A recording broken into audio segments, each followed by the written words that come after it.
Siklus air adalah perputaran air secara terus-menerus dari bumi ke atmosfer dan kembali ke bumi.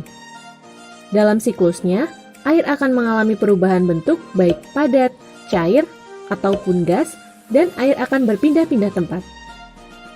Ketika melalui berbagai tempat dalam bentuk yang berbeda ini, air mempengaruhi kehidupan di bumi. Tahu nggak, sebagian besar permukaan bumi dan tubuh makhluk hidup itu terdiri dari air loh. Di tubuh manusia sendiri, hampir 60%-nya terdiri dari air.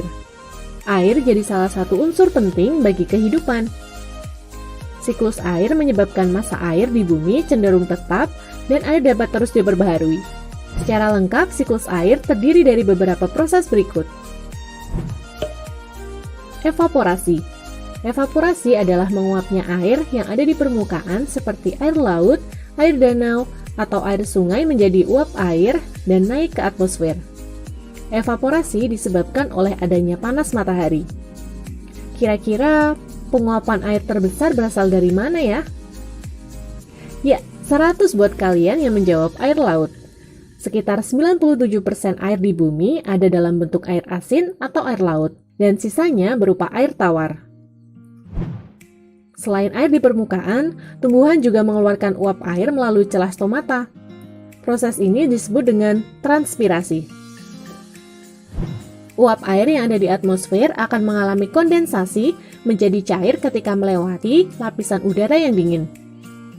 Kumpulan uap air yang terkondensasi akan membentuk awan.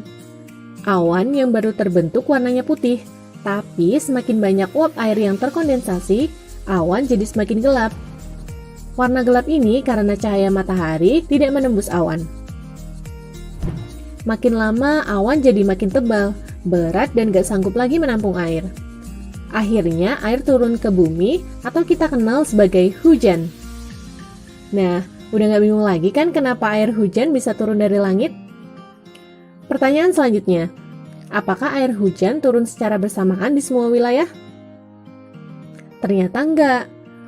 Hujan cuma terjadi kalau langit di wilayah tersebut punya awan yang cukup untuk turunnya hujan. Makanya kalau di daerah rumahmu turun hujan, belum tentu di tempat lain juga turun hujan.